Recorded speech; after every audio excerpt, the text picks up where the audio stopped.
Billy, all right, do you want to put a chair up to where the videos are going to be so you can operate it, or are you going to stand? No, it's on a tripod. I'm not going to do anything. No, I'm not going to. Do you want to? Oh, I'll be fine. If you put a chair back there.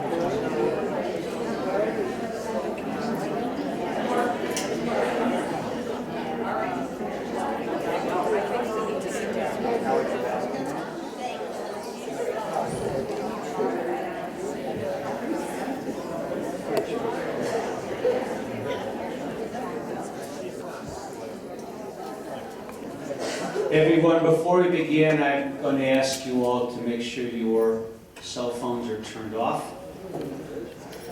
so that we can maintain the unity of this time.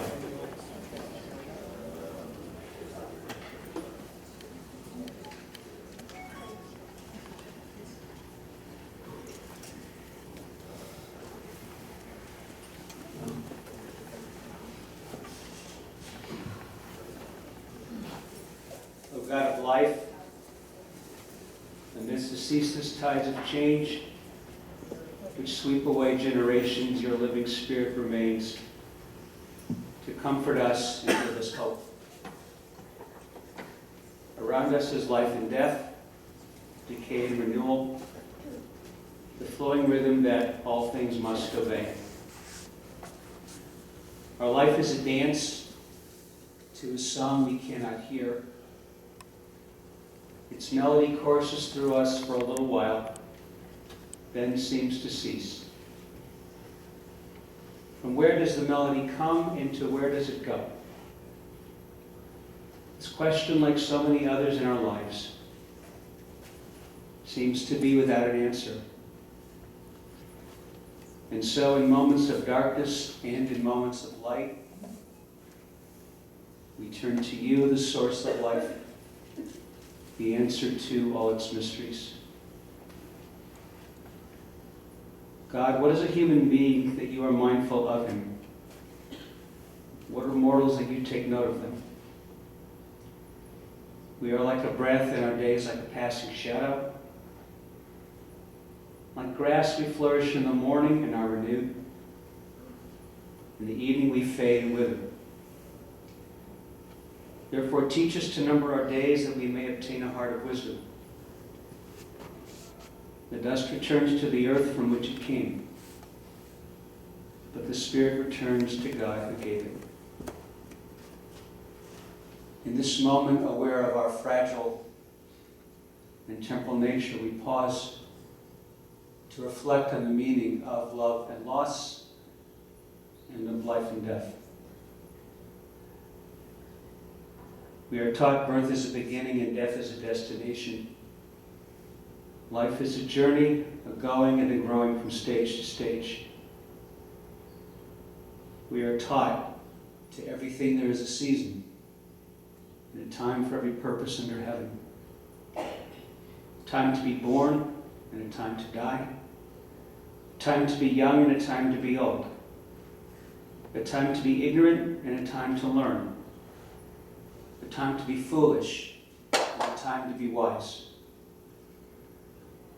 We are taught there is a time to be weak and a time to be strong. A time to be sick and a time to be healthy. A time to scorn and a time to forgive. A time for doubt and a time for faith, a time to forget, and a time to remember. Sharing our hopes and our dreams, our joys and our sorrows. We are fellow travelers on a sacred pilgrimage. We gather in this sacred moment to honor the memory of Dorothy Jacobs Rosenfeld, who has been called to her return home. As we remember her, may we be strengthened and comforted by the timeless words which we recite together. The Lord is my shepherd, I shall not want. He maketh me to lie down in green pastures.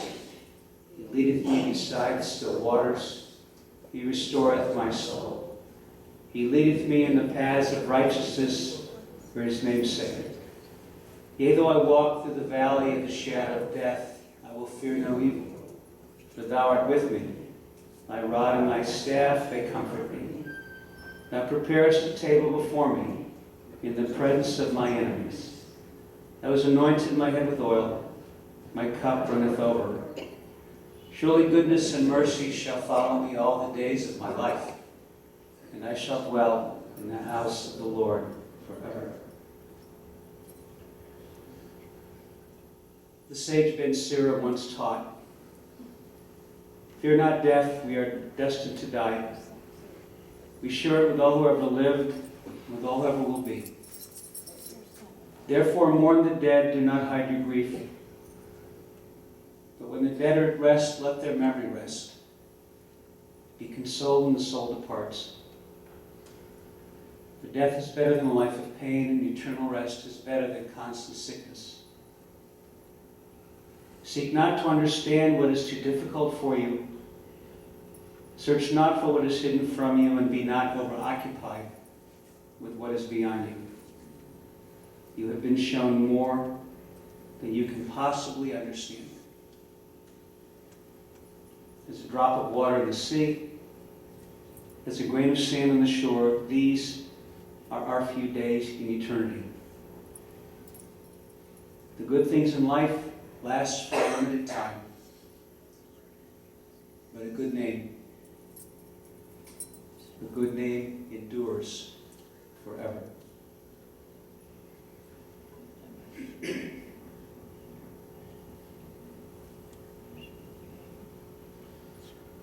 A life regardful of duty is crowned with an object directed by a purpose, inspired by enthusiasm,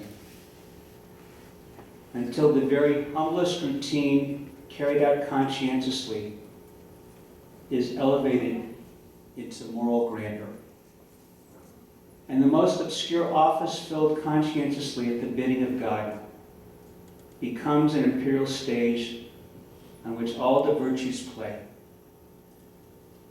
For the person who lives in this way, the insignificant becomes important, the unpleasant delightful, the evanescent eternal.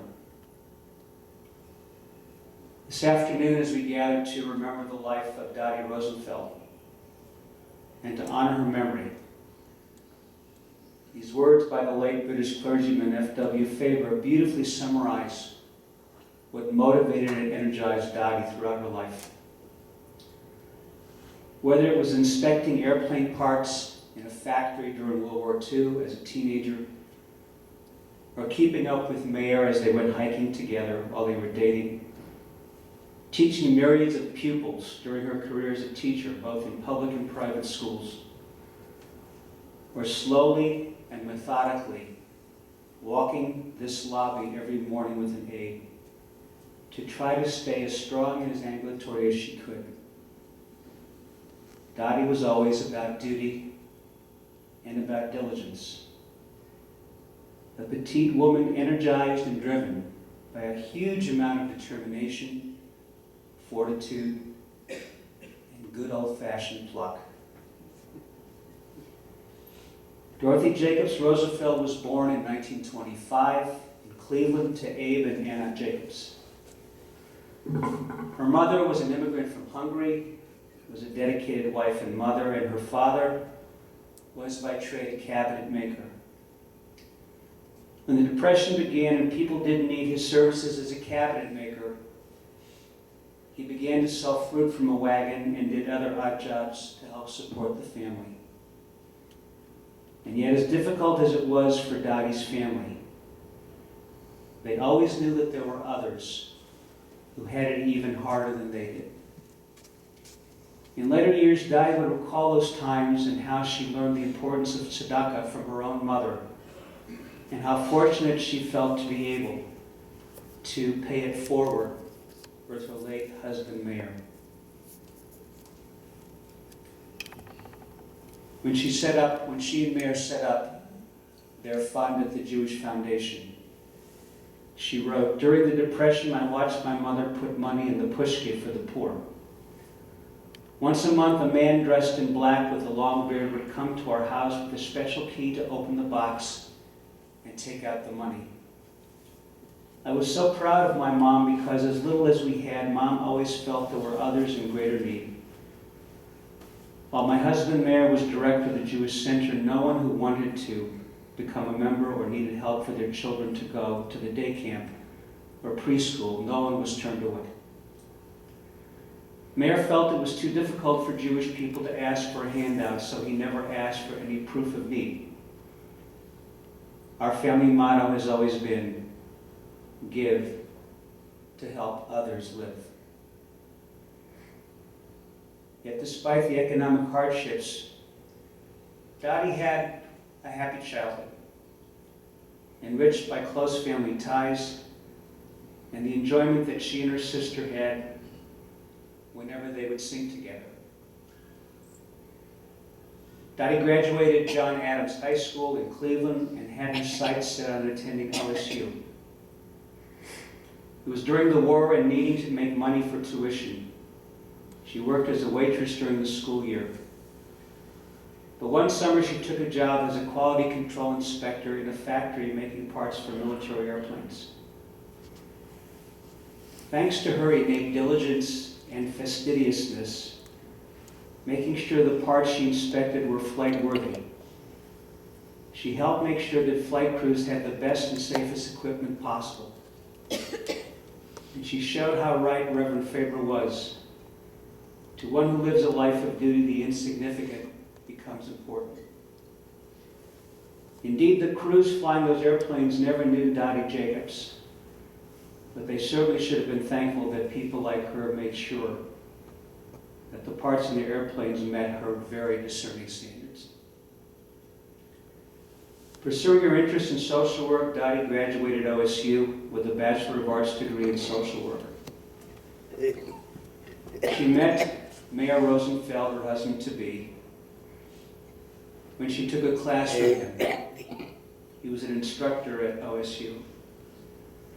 Finding that they had a lot of common interests, including a love of nature and spending time in the outdoors, they fell in love.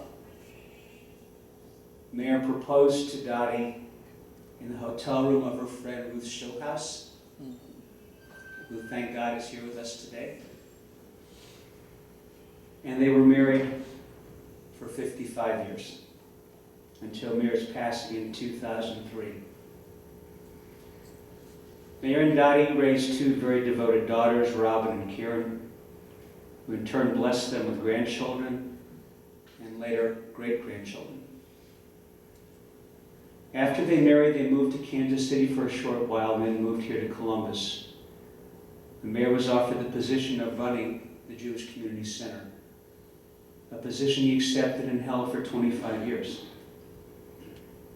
Moving to Columbus, Dotty immediately began to put her diligence and energy to good use.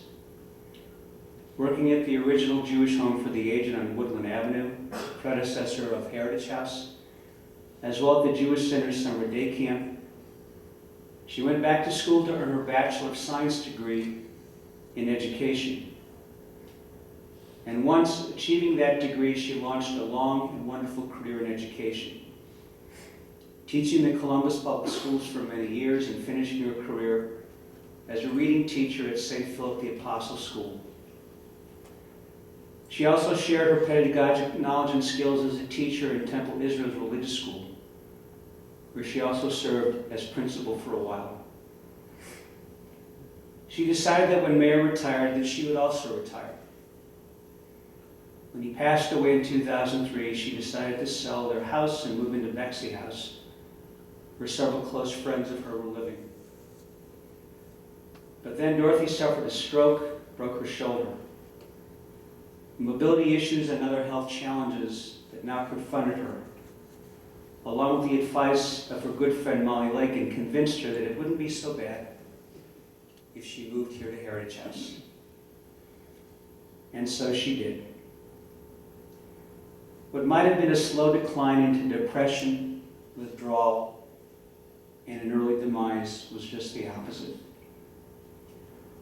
Dotty became a resident, and again, because of her determination and her spiritual fortitude, in such a petite body, in no time she became a vibrant and very active part of the resident community here, serving on the resident council, participating in all kinds of activities, and regularly attending and actively participating in our weekly tour study, something she always tried not to miss. Oliver Wendell Holmes once said that life is action and passion. When I think of my own experiences with Dotty, I cannot help but admire how, despite her physical limitations, how she remained so active and passionate when it came to living life.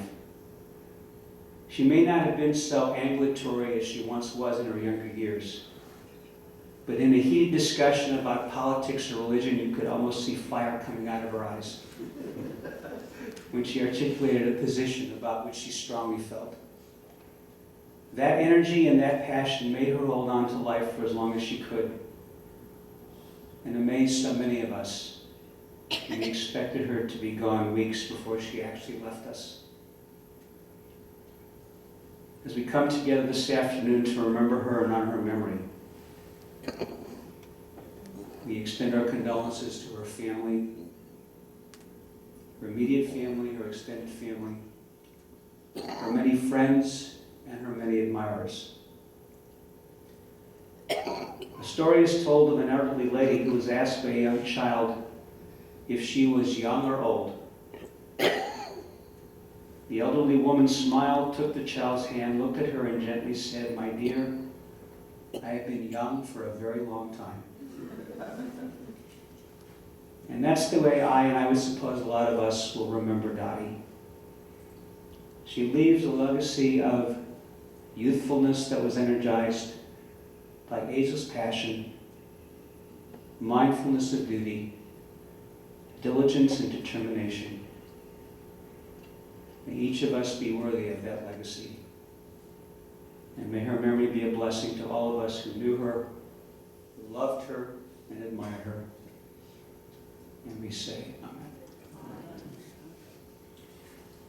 At this time, I want to call up Dotty's daughter, Robin, for some remarks to be followed by her friend Kathy Gallen, who will share some remarks by Dotty's daughter, Karen, who could not be here today. And that will be followed by several videos telling us more about Dotty's life.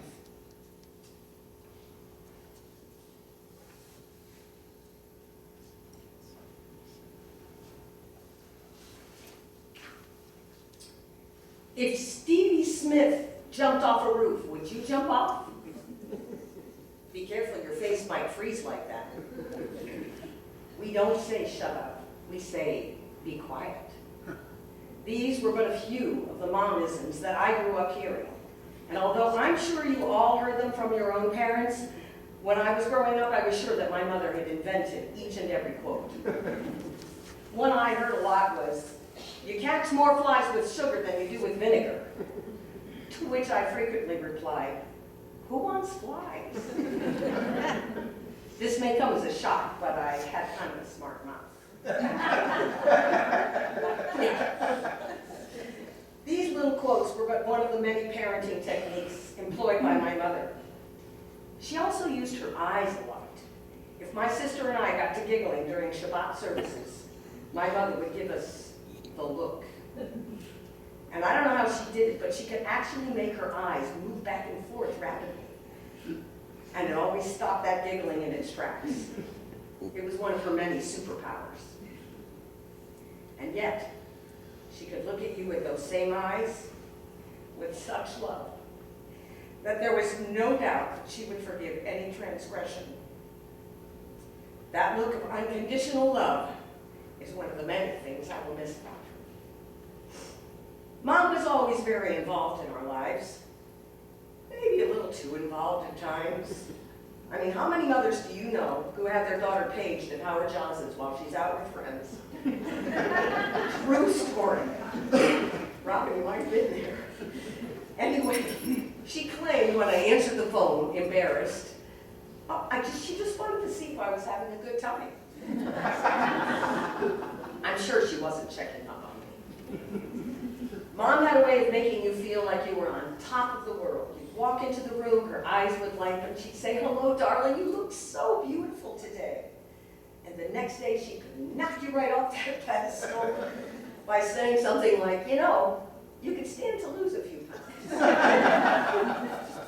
And she wasn't shy about who she said this to. She even informed her doctor, Dr. Alan Weinberg, that he was getting a little chubby. But it was always said with love. Something else that many of you already know about my mother is that she was a clean freak. She was absolutely fastidious. She dusted and vacuumed every day until my sister and I got old enough, and then we dusted.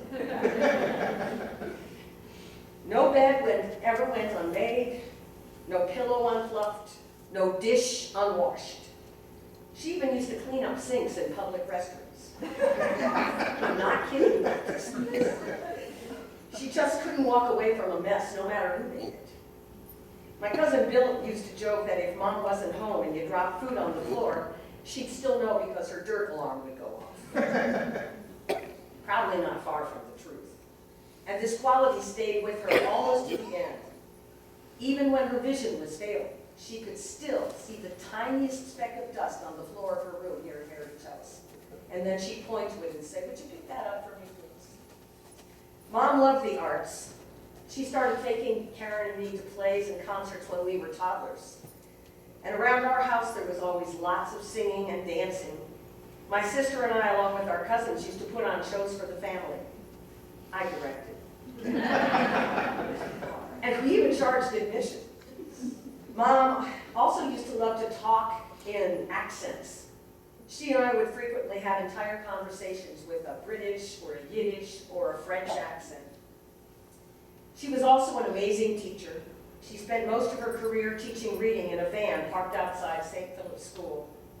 Not only was her van beautifully decorated, but she also had a supply of candy that she used to reward her students for their achievements. There was never any doubt in her students' minds that my mom loved each and every one of them and believed in them and wanted them to succeed. And so it's no wonder that my chosen profession was to become a theater teacher. On the last day of Mom's life, when I realized that the end was near, I told Mom how much I loved her and how grateful I was for the wonderful childhood she and my dad gave us. I said that she could be proud of the legacy she would be leaving behind that would be passed on door to door from generation to generation. And on the way home that evening, I began to think about exactly what that legacy is. Because of Mom, there was a generation of children who loved to read and believed in their ability to achieve their goals. Because of Mom and through me, there are literally hundreds of kids who grew up loving the arts and in some cases became teachers themselves. Because of Mom, the world is a little kinder and more loving and a whole lot cleaner. I want to thank the wonderful staff at Heritage House and Zussman Hospice for their loving care in Mom's final months and weeks. I want to thank her friends who visited and brightened her day with cards and phone calls. And I want to thank all of you for coming today to honor our Mom. Believe me, she's kvelling in heaven right now.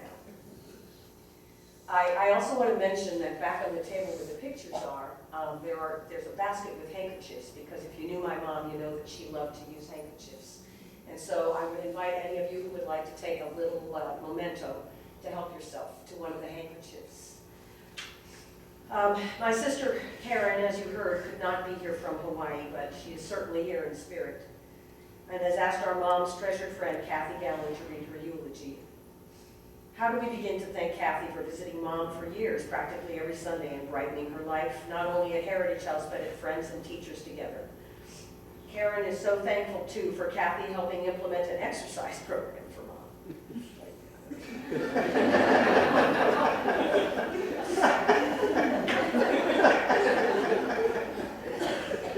I did get to return those puzzles. She also wanted to express appreciation to Kathy for accompanying her on Mom's last outing in nature at Black Lake Woods this past September. Kathy will now share Karen's words with us, and then following that, my cousin Bill is going to play a few videos from Karen herself and from my nephews.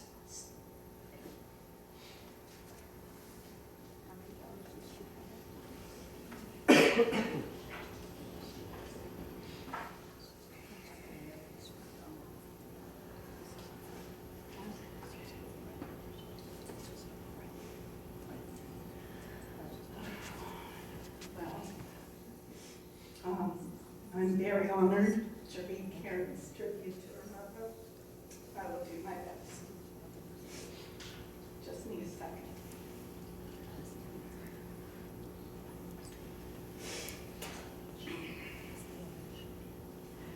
It seems that I have dreaded this day since I was old enough to be exposed to death. I lost my Bubby, my mother's mother, suddenly when I was 5. My cousin Betsy and Billy's father died without warning when I was a teen. Excuse me. So I started to worry about losing my own parents. I took my first course in death and dying as an undergraduate in college and started to study death to somehow be prepared. I founded a grief charity in memory of my beloved first husband, Michael Press, who was tragically killed by a drunk driver, and I have helped countless other people in dealing with loss. But despite all that, I feel ill-prepared to say goodbye to the most important woman in my life. Through those losses, my mother taught me that tomorrow is never promised, so never miss a chance to tell those you cherish how much you love them, and never go to bed angry. My mother had a little statue that my father made for her, which now sits in my bedroom today. It has 2 little angels holding candles. The angels sit on a marble base and can turn towards each other or away from each other. The inscription on the base reads, "Let not the sun go down on thy wrath." I have a picture of that statue in the back of this room.